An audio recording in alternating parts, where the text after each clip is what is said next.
Madame, Monsieur, bonjour, bienvenue à cette autre livraison de la revue des Grandes Unes sur Equinox Télévision.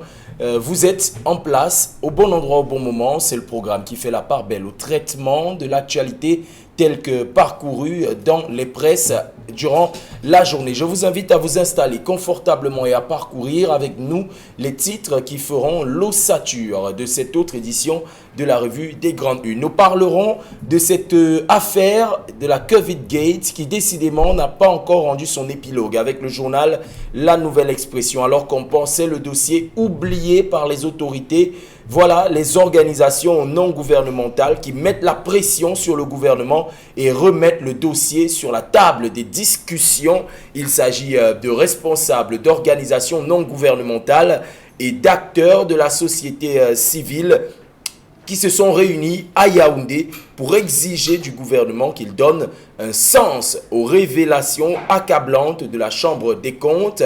Ces ONG et ces organisations de la société civile, leur montée au créneau suffira-t-elle à faire chanceler le gouvernement pour obtenir finalement des condamnations eu égard des révélations et bien sûr des accusations fracassante et accablante du rapport de la Chambre des comptes concernant l'affaire Covid Gate. Nous en parlerons au cours de cette édition de la revue des Grandes Unes. Nous parlerons également de ces affrontements qui sont survenus du côté de l'extrême nord, Cameroun, avec le journal La Nouvelle Expression qui mentionne que Maurice Kamto accuse les membres du gouvernement justement de ne pas vouloir trouver un problème réel, une solution réelle au problème arabe-choua-mosgoum.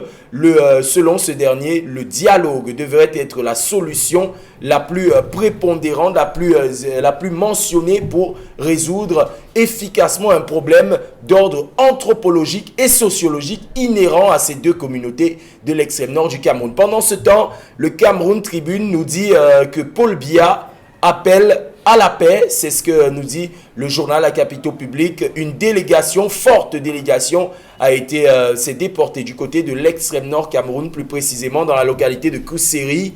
À la tête de cette délégation, le ministre de l'administration territoriale, Paul Atangandji, porteur d'un message de paix, mais également porteur de victuailles, entre autres pour rassurer les populations de cette partie du Cameroun. Mais la question se pose, cette montée du gouvernement suffira-t-elle à calmer les ardeurs du côté de l'extrême nord Cameroun? Nous en discuterons au cours de cette édition de la revue des Grandes Unes. Nous parlerons également de ce sempiternel problème de litige foncier dans la ville de Douala et le journal Mutation qui le mentionne en son pied de une et nous dit que du côté de la Dibamba, il y a des hectares de la discorde. Les hectares de la discorde à l'heure où les populations de ce côté-là, ce côté de la Dibamba, étaient plébiscitées par le gouvernement pour construire l'infrastructure sportive du stade Japoma. Mais pour des questions géologiques, ce site a été déplacé du côté de Japoma. Aujourd'hui, les populations qui avaient été évicées de ce côté-là, sans indemnisation, reviennent sur leurs terres. Mais des particuliers brandissent des titres fonciers, mentionnent le fait que ces terres leur appartiennent effectivement. Et le journal Le Messager qui en parle également et mentionne le péril sur le pont de la Dibamba, à son pied de une, péril sur le pont de la Dibamba alors que ces populations taxent certains membres, certaines autorités administratives et même certains cadres du cadastre, des services de cadastre, du cadastre d'être de mèche avec ces derniers qui brandissent aujourd'hui des titres fonciers et en face, les populations disent être propriétaires de cette terre. Se dirige-t-on vers une énième guerre sous fond de litige foncier? Nous en parlerons au cours de cette édition de la revue des Grandes Unes. Voilà, mesdames et messieurs, les titres qui constitueront l'ossature de cette quatrième livraison de la revue des Grandes Unes. Et pour commenter, analyser, décrypter ces principaux titres qui font l'actualité du côté de la presse écrite, j'ai l'honneur et le privilège de recevoir sur ce plateau deux journalistes, analystes qui vont commenter, décortiquer la presse pour votre meilleure compréhension. D'abord à ma gauche, il est directeur de publication du journal The Politics Hebdo. Il nous fait l'honneur d'être sur ce plateau ce jeudi. Guy Hervé Fongan, GHF, bonjour et bienvenue. Bonjour Cédric et bonjour aux milliards de téléspectateurs qui prennent un plaisir inégalé à regarder la revue qualitative des journaux qui paraissent au Cameroun. Et bonjour particulier à la communauté c'est Bamongong du Cameroun qui samedi prochain connaîtra la plus belle fille. C'est-à-dire que l'élection Miss Bamongong aura lieu ce samedi à Bafoussam. Et je voudrais également avoir une pensée pour la population de Manga. Vous savez que mardi, le 14 décembre, donc avant-hier, le budget de la mairie a été adopté. Et ils sont passés à 1 milliard 7 448 francs. C'est quand même, je crois que c'était assez, en termes d'annonce, c'était assez inédit pour ne pas être souligné de deux traits. Parce qu'en 2020, la mairie était à 530 millions de budget. En 2021, 633 millions. Et mardi dernier, le budget a été adopté. Donc on a presque doublé. On a doublé quasiment de 633 millions, 1 milliard 700 à 1 milliard 7 millions. Et c'était pour dire qu'en fait, le travail qu'a commencé Madame le maire, Ndale Henriette, épouse Edjake, mais maintenant que le budget est connu, nous allons scruter les promesses qu'elle a eu à faire aux populations de très près pour s'assurer qu'elle et son exécutif communal qui ont fait beaucoup de promesses aux populations, nous allons nous assurer que les fruits tiennent la promesse des fleurs. Oui, justement, les populations de Mbanga, tout comme les populations des autres localités du Cameroun, ont connu finalement leur budget. Je reçois aussi sur ce plateau un autre panéliste, lui également est directeur de publication du journal Forum Libre. Il est là pour analyser et décrypter l'actualité parue dans les presses ce matin. Prince Harrison Gekam, bonjour et bienvenue. Bonjour Cédric Digne, bonjour à Irigui Evefonga qui nous a fait quelques infidélités. Je voudrais, il m'a comment je dis ça, suscité d'intérêt sur les mairies, notamment, vous savez que les mairies de l'Est sont généralement qualifiées comme des mairies riches à cause des ressources minières et forestières. Oui. Et donc, trivialement, nous savions que avec la décentralisation, ces mairies doivent pouvoir avoir beaucoup d'argent parce qu'elles ont des ressources, je l'ai dit tantôt, minières et forestières avec la nouvelle Sonamine. Oui. Mais curieusement, du côté de la région de l'Est, les maires se plaignent de ne pas toucher leur quote-part sur ces retombées-là. C'est-à-dire que, je prends un exemple, les forestiers, les entreprises forestières payent leurs redevances forestières, mais en retour, ça devrait être, les mairies doivent pouvoir toucher ça. Mais au niveau, exactement, et au niveau donc du trésor public, quand ils vont, on leur dit, l'argent n'est pas toujours disponible. Et donc, par conséquent, ça empêche que ces maires-là puissent déployer leur plan de développement. C'est un contraste. Vous avez des mairies qui ont des grosses ressources, mais qui ne peuvent pas en termes de développement. Quand vous voyez l'Est là, vous avez l'impression que les choses changent là-bas. Non. C'est le statu quo permanent. C'est le statu quo permanent. Je voudrais ici, en passant aussi féliciter le maire qui est un confrère en retrait, le maire de Nguélémendouka, qui, malgré ces freins-là, arrive à développer sa commune. Je voudrais sortir totalement en tirant un coup de chapeau au bureau de gestion de fret terrestre, notamment son coordonnateur Atsumaru, qui la semaine dernière est allé à la rencontre du président de la CEAC pour nouer des relations de coopération afin que le site greffe, qui est un logiciel qui a été implémenté, est passé du site greffe à Landfret pour la facilitation du transit et du fret au niveau de la sous-région Afrique centrale. Oui.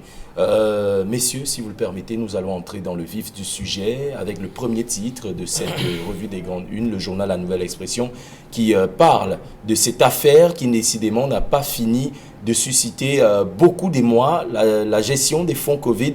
Et aujourd'hui, ce sont les organisations non gouvernementales qui montent au créneau et mettent la pression sur le gouvernement lors d'une assise qui s'est tenue à Yaoundé. Cette dernière réclame, entre autres, que des mesures soient prises, que des sanctions soient appliquées contre les personnalités publiques, contre les administrateurs qui ont joué avec la fortune liée à la gestion de la lutte de la pandémie contre la pandémie de coronavirus. Guy Fongan, est-ce que vous pensez que ces ONG, on sait les organisations internationales telles que le FMI ont mis la pression, mais jusqu'ici rien, est-ce que ces ONG peut faire pencher la balance? Il peut faire pencher la balance dans la mesure où celui qui donne des fonds est en général celui qui donne des directives. Donc quand vous mettez l'argent quelque part, vous avez un droit de regard sur la manière dont l'argent est géré. Ça va soit si dans votre ménage, quand vous faites votre ration du mois à la maison et que vous constatez que le sac de riz qui fait souvent 3 semaines a fait 1 semaine, c'est normal que vous demandez à madame ce qui s'est passé entre temps. Mais habituellement, j'achète le riz, ça fait 1 mois, 2 mois. Pourquoi ce mois-ci le riz est fini en 2 semaines? Oui, donc il est normal que vous veillez à ce que les choses se passent ainsi. Non, les bailleurs de fonds ont raison. Moi, ce qui me gêne dans cette affaire, c'est qu'on a l'impression qu'on est en train de nous traiter comme des grands enfants. On les infantilise.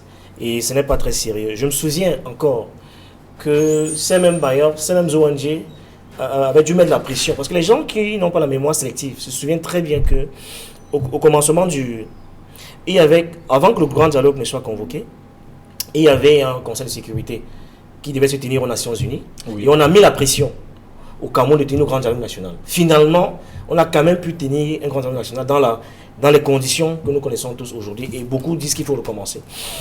On a eu des bailleurs de fonds, des ONG qui sont intéressés au Covid et qui ont mis beaucoup d'argent dans la gestion de cette pandémie-là. Les gens ont joué avec l'argent du contribuable. 180 milliards se sont dilapidés. Comme ils ont décidé de ne pas nous permettre d'avoir une meilleure lisibilité sur les gestions des fonds de la CAN, ils pensent que ça va être possible avec l'argent du Covid. Alors, l'argent du Covid, malheureusement, c'était de l'argent qui a été mis à notre disposition par... Qui était destiné à une action particulière. Pas un nombre d'organisations. Oui. Donc, c'est qu'ils ont j'allais dire, l'attitude qu'ils ont adoptée vis-à-vis du CAN Gate ne peut pas être valable pour le Covid parce que ceux-là sont plus regardants et ils mettront la pression pour que ceux qui ont pu, ceux qui sont amusés avec la fortune publique puissent rendre. C'est quand même 180 milliards de francs, ce n'est pas drôle. Aujourd'hui, le train de vie, d'ailleurs on va en parler, de l'État le train de vie de l'État est gonflant. On est en train de vouloir absolument sacrifier les populations avec la vie chère et on ne peut pas tolérer que les gens s'amusent de manière aussi légère avec autant d'argent alors que nous manquons quasiment de tout. Ouais, justement, Prince Aristide Ngekam, par rapport à ce titre du journal La Nouvelle Expression, les ONG montent aujourd'hui au créneau pour faire pression sur le gouvernement quant à la gestion de la Covid-19. Est-ce que justement cette pression-là pourrait aboutir à des mesures, à des sanctions quand on sait que c'est ce que la Chambre des comptes a fait? Il faut aujourd'hui déposer ce rapport d'enquête du côté de la justice pour qu'elle statue et qu'elle décide ou non de convoquer une plénière de ce côté-là. Oui, mais ce que vous dites au niveau de la justice, la décision appartient à un seul homme. Cet homme à qui le rapport était destiné. C'est-à-dire que nous, le peuple, ça nous intéresse parce que c'était l'argent de nos impôts. C'est de l'argent de nos impôts. Mais nous sommes censés être gouvernés par quelqu'un qui est le président de la République, que nous avons élu. En principe, c'est lui qui doit pouvoir apprécier le rapport qui lui a été destiné afin d'envoyer à qui de droit, c'est-à-dire afin de le transmettre à qui de droit. Si tout ce qui a été dit sont avérés, tous les greffes. Je me demande une chose, est-ce que l'exécutif devrait encore entrer en ligne de compte de cette affaire quand on sait que le législatif a déjà penché sur l'affaire et que maintenant c'est au judiciaire de jouer? Oui, je dis bien, le rapport est destiné à un homme, c'est-à-dire que le président de la République, maintenant c'est lui qui doit pouvoir tirer les conséquences. Tirer les conséquences, c'est de prendre ce rapport et de l'envoyer au ministère de la Justice pour qu'elle puisse faire son travail.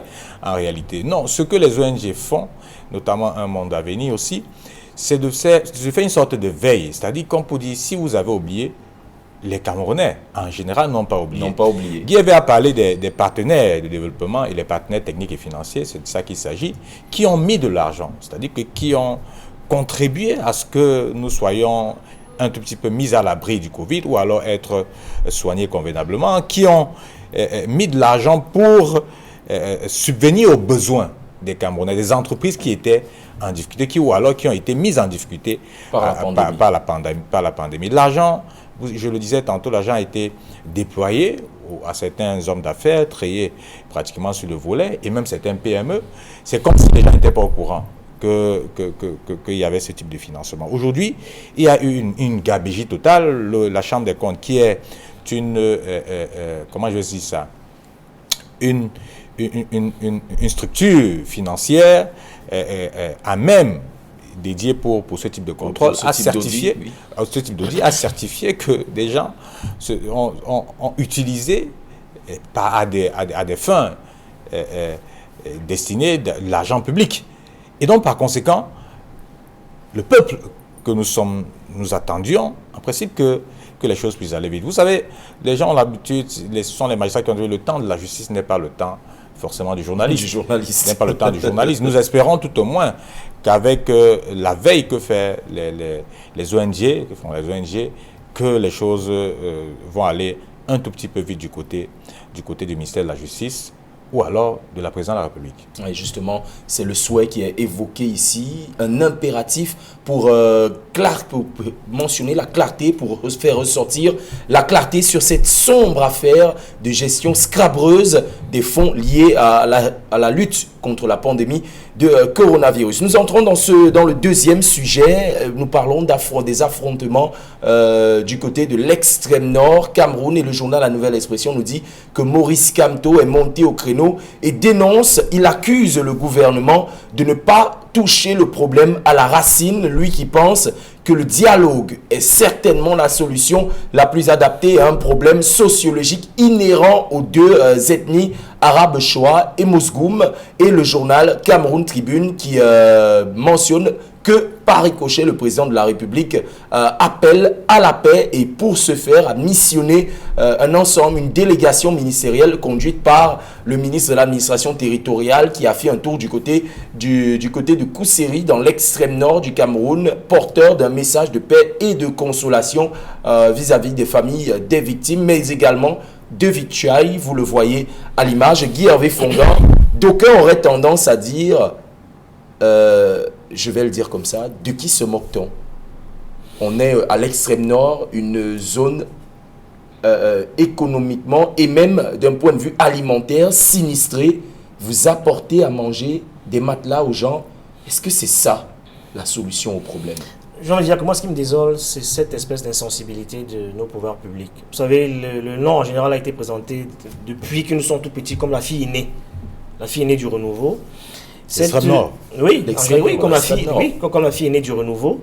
La légèreté avec laquelle cette affaire est traitée peut donner des raisons à ces populations-là de se rebeller, de se remonter. Je pense qu'il faut qu'on adresse les vraies solutions, qu'on mobilise les vrais acteurs et que les acteurs se parlent, notamment les chefs traditionnels et les élites qui sont connues de tous. Il y a quelques heures encore, j'ai discuté avec le doyen des députés de l'extrême nord, honorable Ali Hadjit, qui a dû partir de Yaoundé. Vous savez que beaucoup sont restés à Yaoundé après la session parlementaire, oui, qui a dû rentrer sur Kousséri il y a quelques heures en catastrophe, parce que on lui a fait comprendre que sur le terrain, il fallait qu'on mette ensemble les forces vives, qu'ils se parlent. Donc, il y a qu'aujourd'hui, ça fait plusieurs mois que plusieurs années que ce problème dure. Et quoi qu'on dise, c'est un problème de fond, c'est le mal-être, c'est le misérabilisme, c'est la clochardisation dans laquelle les populations ont été longtemps entretenues. Il faut améliorer les conditions de vie. Chaque année, là-bas, il y a un problème d'inondation, il y a sécheresse. C'est connu de tous. Sauf qu'on n'anticipe pas d'où vient-il que les Arabes Shoa et les Mousgoum se battent à mort pour un problème d'eau. En 2021, ça devrait être une honte pour un système gouvernant en place qui a toujours considéré les extrêmes comme la fille aînée du renouveau. Je pense que ça peut être une occasion, une circonstance aggravante de divorce pour ces populations-là qui, depuis très longtemps, et il faut qu'on le dise, c'est une contrée qui est en majorité RDPC. Oui, en majorité RDPC. C'est certainement le vivier électoral du Rassemblement démocratique. Si vous prenez quelques cas isolés comme l'honorable Salmana, député FNC, qui a réussi à être député dans le Diamaré, mais la plupart du reste des maires et autres sont les députés et maires RDPC. Donc ils devraient pouvoir réunir autour d'eux et les chefs de village et les élites qui comptent pour trouver une solution durable à ce problème. Je pense que ces populations, Arabes, Choua et Mousgoum, ont longtemps souffert le martyr. Il faut qu'ils aient le courage de s'asseoir, de se parler et de trouver des solutions durables et définitives. Oui, justement, Prince Aristide Ngikam, par rapport à cet acte du gouvernement et le MINAT qui se trouve à l'extrême nord, j'ai bien envie de me rappeler de faits qui se sont déroulés en 2019 dans la ville de Douala. Il y a eu des inondations monstres, mais tout ce qu'on a trouvé à faire, c'est venir donner des matelas aux populations. Et ces populations l'ont demandé, vous nous donnez les matelas pour qu'on fasse quoi? On flotte sur l'eau avec. Et aujourd'hui, on voit le MINAT qui vient avec des sacs de riz, avec des matelas, avec de l'huile de palme. Est-ce que ce n'est pas un peu se moquer de la face du monde? Non, je ne pense pas. Vous savez, la réponse réside même dans l'intitulé de la mission. C'est-à-dire que pour ceux qui ont prêté attention à cette mission en principe présidentielle, parce qu'elle a été... Elle a été instigée par le président de la République. C'est marqué, je l'ai encore remarqué, c'est mission humanitaire d'assistance. Oui. Nulle part n'est dit là que de réconciliation. Vous voyez un peu? C'est le relais au niveau local. Quand vous le relisez, le truc là... donc, je paraphrase un tout petit peu. Oui. Mission humanitaire, dont on est venu apporter, oui. On est venu apporter des vivres, oui. Et on n'est pas là pour résoudre le problème. Si un mauvais diagnostic, c'est clair que la solution sera mauvaise. Vous avez tout compris. Et donc, il y avait un contraste entre le palais et le local. C'est-à-dire que vous avez le message porté, par exemple, du préfet du Logon et Chari, Ndongo, qui lui parle non seulement de mission humanitaire d'assistance, mais aussi de réconciliation. Alors qu'au palais, c'est mission humanitaire d'assistance tout court. Donc, du coup, vous comprenez pourquoi le MINAT, de façon officielle, est là. Et la réponse n'a pas tardé du côté des différents protagonistes, notamment le porte-parole des Arabes Choua et celui des Mousgoum.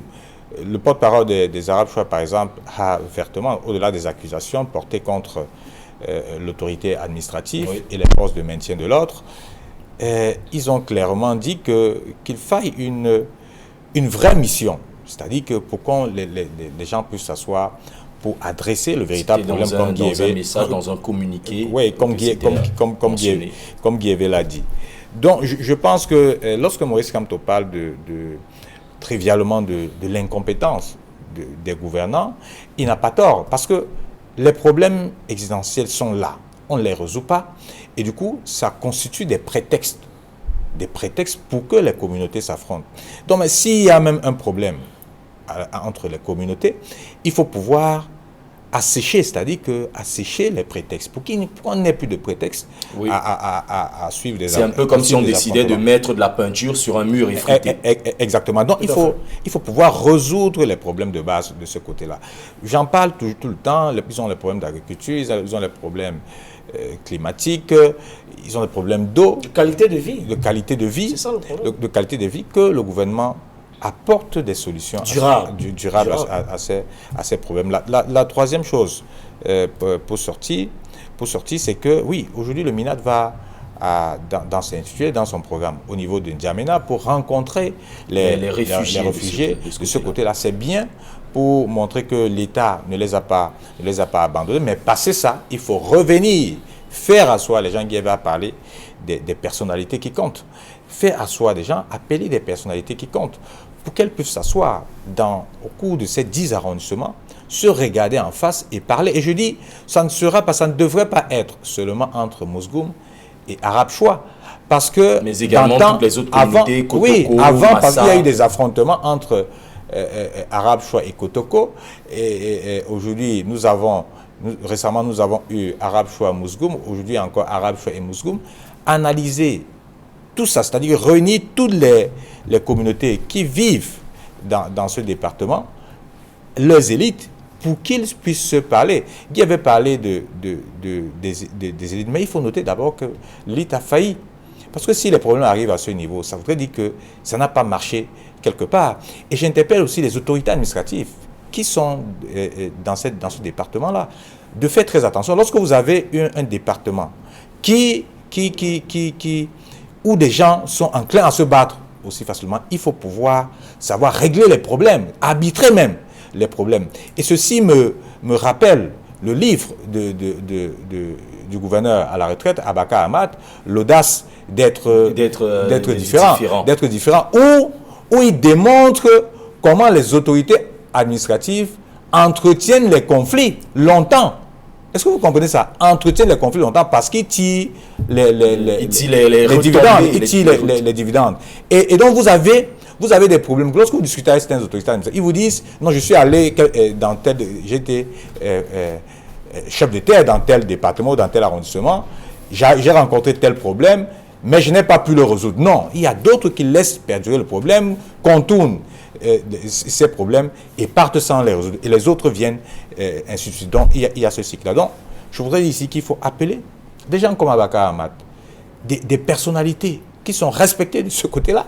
Je l'ai cité longtemps, Saïd Kamsoloum. Et asseoir un véritable... Général Aswala, Mamadi Mahamat, Madi Ali. Hein? C'est-à-dire que même les jeunes, parce qu'il y a depuis un certain temps, la jeunesse là-bas, de ce côté-là, s'exprime. Ceux qui sont à Yaoundé, qu'ils reviennent dans ce département afin d'échanger avec leurs frères pour qu'on n'assiste plus à ce type de carnage qui sème totalement la désolation de ce côté-là. Une phrase rapidement pour dire que l'extrême nord, ou alors le grand nord, si vous voulez, en général, comme l'ouest, c'est les régions, les quelques rares régions dans notre pays qui ont encore réussi à garder le caractère sacré des chefferies et des traditions.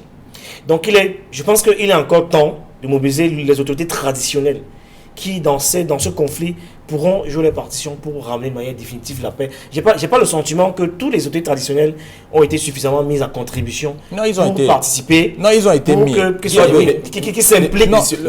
Parce que là-bas, chez eux, le chef reste encore sacré. Oui, mais ils ont été... Mais ils doivent s'impliquer de manière plus... Peut-être les impliquer encore un peu plus. Non, ils ont été même impliqués. La fois dernière, on a dû déplacer même les autorités traditionnelles du Mao Danaï, du département du Mao Danaï, parce que qui étaient comme des personnalités morales chez les Mousgoum. On les a déplacés dans le Dogon des Charriers pour qu'ils puissent se parler. Même actuellement, ils ont été conviés. Je pense que le problème est au-delà. Vous comprenez un peu? Le problème est plus profond que ça. Oui. C'est-à-dire que si, je puis comprendre peut-être que Guy avait dit, si ils ont participé à 50%, il faudrait qu'ils s'y mettent davantage pour trouver une solution. Messieurs, nous allons entrer dans un autre sujet qui fait également débat. Ça se passe du côté de la Dibamba où les populations montent au créneau et dénoncent une tentative d'expropriation abusive, nous dit le journal Mutation, Messager, qui parle aussi de péril sur la Dibamba et ces populations aujourd'hui qui dénoncent le fait que des particuliers brandissant un titre foncier veulent s'accaparer de leurs terres alors que ces dernières avaient été plébiscitées par le gouvernement pour abriter le stade Japoma et qui aujourd'hui a été abandonné et les terres normalement devraient revenir aux occupants naguère. Prince Guy Avefongan, tout d'abord, votre appréciation de cette thématique. Vous voyez mon sourire, même si c'est un sujet triste. Je suis seulement heureux que la presse m'accompagne dans ce combat. Vous vous souvenez, il y a vous déclariez tout le temps que la prochaine grande guerre sera la guerre foncière. Je suis heureux que le message, j'en avais longuement avec Alain Djipou et quelques-uns du messager, qu'il était temps que les autres, la presse m'accompagne dans ce combat-là. Alors j'indiquais il y a quelques mois dans une que j'avais consacrée, quand c'était la problématique foncière, que 50% des litiges fonciers, des litiges dans nos tribunaux sont des litiges fonciers. Et que la prochaine guerre qu'il y aura dans notre pays risque d'être une guerre foncière. J'ai consacré un grand dossier sur le sujet, j'ai fait un plaidoyer dans les autres rédactions. D'ailleurs, j'espère que Forum Libre va s'y mettre bientôt. J'appelais de tous mes voeux que ce combat, la presse doit porter ce combat. Parce que ce que les élites sont en train de faire dans nos localités est totalement inadmissible. D'aucuns disent avec la complicité des autorités administratives et même des services du cadastre. Absolument. Et je l'ai toujours dit, et d'ailleurs je le redis avec suffisamment d'emphase, l'accumulation de frustration est le carburant de la révolte. Il ne sert à rien de continuer à rebeller les gens, à les révolter à ce point. Les élites, ils ont fait main basse sur les terres dans la plupart de nos contrées. Il est temps, et il n'y a aucune, et l'État, qui est le régulateur, ne prend pas suffisamment ses responsabilités pour encadrer cette situation où il y a comme une sorte de colonisation par la terre. et qui est du fait de nos propres élites. Je suis heureux que le messager m'accompagne dans ce combat. D'ailleurs, je vais revenir avec un autre grand dossier dans les semaines qui arrivent. Oui, Prince Aristide Ngekam, les populations qui aujourd'hui, n'ont pas été indemnisées à la suite de leur déguerpissement pour l'établissement du stade de Japoma. Ce stade qui a été déplacé ailleurs, elles reviennent et des particuliers aujourd'hui brandissent un titre foncier. Comment est-ce qu'on peut arriver à cet amalgame-là? Mais c'est comment je vais dire ça? C'est courant au Cameroun. Et je ne dirais pas que c'est une particularité camerounaise avec des problèmes fonciers, malgré tout le déploiement du ministre du MINCAF et sa rigueur. Je pense que nous en parlerons aujourd'hui et je pense que le MINCAF va pouvoir se saisir de ce dossier. Mais il s'agit de quoi? Il s'agit que en 2005, lorsqu'on projetait de construire le stade au niveau du pont, parce que c'est Dibamba Pont. Oui, c'est Dibamba Pont. Le site Dibamba Pont, de ce côté-là. Après, le gouvernement a jugé un autre espace plus propice, celui qui abrite actuellement le stade de Japoma. Mais on avait déjà demandé aux gens à Dibamba Pont de déguerpir de ce côté-là. Et avec la promesse, sans les indemnisations. C'est-à-dire que lorsque l'État vous déguerpit, on doit vous indemniser. Et vous savez que l'indemnisation au niveau du Cameroun, c'est devenu un serpent de mer. C'est devenu un serpent de mer. Et donc, on les a déguerpis. On a installé le stade ailleurs, c'est-à-dire à Japoma, où il est aujourd'hui. Mais curieusement, des gens ont le titre foncier là où on avait déguerpi d'autres. C'est-à-dire qu'on fait partie des gens sur un site donné pour les questions d'intérêt public. On dit on va vous indemniser. On ne les indemnise pas. On construit le stade ailleurs, donc à Japoma, là où le stade est actuellement. Mais après, des gens ont eu des titres fonciers sur l'espace où on avait déguerpi des gens. Voilà l'histoire. Aujourd'hui, les populations sortent en disant, vous nous avez déguerpi, vous ne nous avez pas indemnisé, mais si le projet en question n'a pas été réalisé, en principe, on doit nous remettre nos terrains. Voilà l'affaire.